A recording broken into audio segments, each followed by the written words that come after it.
जय गुरुदेव। ध्यान धारणा समाधि। एक फकीर एक वृक्ष के नीचे ध्यान करते थे। वो रोज एक लकड़हारे को लकड़ी काट कर ले जाते देखते थे। एक दिन उन्होंने लकड़हारे से कहा कि सुन भाई, दिन भर लकड़ी काटता है, 2 वक्त रोटी भी नहीं जुटा पाता। तू जरा आगे क्यों नहीं जाता? वहाँ आगे चंदन का जंगल है, एक दिन काट लेगा, 7 दिन के खाने के लिए काफ़ी हो जाएगा। गरीब लकड़हारे को विश्वास नहीं हुआ, क्योंकि वह तो सोचता था कि जंगल को जितना वह जानता है और कोई नहीं जानता। जंगल में लकड़ियाँ काटते काटते तो उसकी ज़िंदगी बीत गई। मानने का मन तो नहीं हुआ, लेकिन फिर सोचा कि हर्ज क्या है, कौन जाने ठीक भी हो, सही भी बोल रहे हो।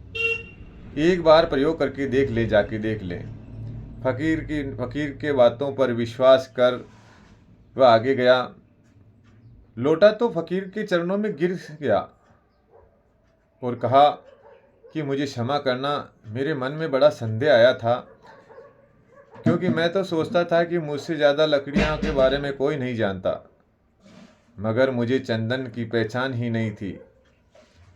हम यही जलाऊ लकड़ियाँ काटते काटते जिंदगी बिताते रहे, हमें चंदन का पता ही क्या, चंदन की पहचान क्या। मैं भी कैसा अभागा, काश पहले पता चल जाता। फकीर ने कहा, कोई फिक्र न करो, जब पता चले वही जल्दी है, जब जागे वही सवेरा। लकड़हारे के दिन अब बहुत मज़े से कटने लगे। एक दिन काटता और 7 8 10 दिन तक वो जंगल जाने की ज़रूरत नहीं रहती। एक दिन फकीर ने कहा, मेरे भाई, मैं सोचता था कि तुम्हें कुछ अकल आएगी। जिंदगी भर तुम लकड़ियां काटते रहे, आगे नहीं गए। तुम्हें कभी यह सवाल नहीं उठा मन के अंदर कि चंदन के आगे भी कुछ हो सकता है? उसने कहा, यह तो मुझे सवाल ही नहीं आया दिमाग में, क्या चंदन के आगे भी कुछ है? उस फकीर ने कहा, चंदन के आगे जरा जाओ तो वहां देखो, चांदी की खदान है। छोड़ो, एक दिन ले आओगे तो 6 4 महीने का हो जाएगा। अब तो वह फकीर भरोसा करने लग गया था उन पे। बिना संदेह गया और चांदी पर हाथ लगाया तो कहना ही क्या, चांदी ही चांदी। अब वो लाया और 4 6 महीने की गई। फकीर ने उसे फिर एक दिन कहा कि तुम कभी जागोगे कि नहीं, कि मुझे ही तुझे जगाना पड़ेगा? आगे सोने की खदान है मूर्ख, तुझे खुद अपनी तरफ से सवाल करना, जिज्ञासा कुछ नहीं उठता तेरे अंदर कि जरा आगे भी देख लूं? अब 6 महीने मस्त पड़ा रहता है, घर में कुछ काम भी नहीं है, फुर्सत ही फुर्सत, जरा जंगल में आगे तो देख। ये ख्याल नहीं आया तेरे मन के अंदर? उसने कहा कि मैं भी मंद भागी, मुझे ये ख्याल ही नहीं आया। मैं तो समझा चांदी ही बस आखिरी। अब वो क्या, गरीब ने सोने को तो कभी देखा ही नहीं, न उसे पता कि सोना कैसे होता है। फकीर ने कहा, थोड़ा और आगे सोने की खदान है, फिर और आगे हीरे की खदान है। और एक दिन फकीर ने कहा कि नासमझ, अब तू हीरे पर ही रुक गया।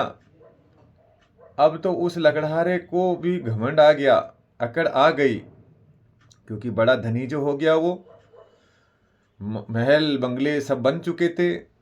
उसने कहा, अब छोड़ो, अब तुम मुझे परेशान मत करो, मेरे पास सब कुछ है। वो लकड़हारा बोलता है। उस फकीर ने कहा, क्या तुम खुश रहते हो? थोड़ी देर लकड़हारा चुप रहा और फूट फूट कर फिर रोने लगा। फकीर ने कहा कि तुझे पता है कि ये आदमी मस्त यहाँ जो बैठा है, जिसको पता है हीरे की खदान का, इसके पास जरूर कुछ न कुछ उससे ज़्यादा मिल गया होगा, हीरो से भी ज़्यादा इसके पास कुछ होगा। तुझे कभी ये ख्याल नहीं आया? वह आदमी रोने लगा, फकीर के चरणों में सिर किया और कहा कि मेरे पास सब कुछ है, पर मन की शांति, परिवार का सुख और खुशी नाम की चीज़ मेरे जीवन में कोसों दूर जा चुकी है। फकीर ने कहा, अब खूब तेरे पास धन है, अब धन की तेरे को जरूरत नहीं। अब जरा अपने भीतर के खदान को खोद जो सबसे आगे है। यही मैं तुमसे कहता हूँ, उस समय तक मत रुकना जब तक कि भीतर चले रहे उपद्रव शांत न हो जाए। फिर अनुभव होगा परम पिता परमात्मा के निकट होने का अनुभव क्या होता है।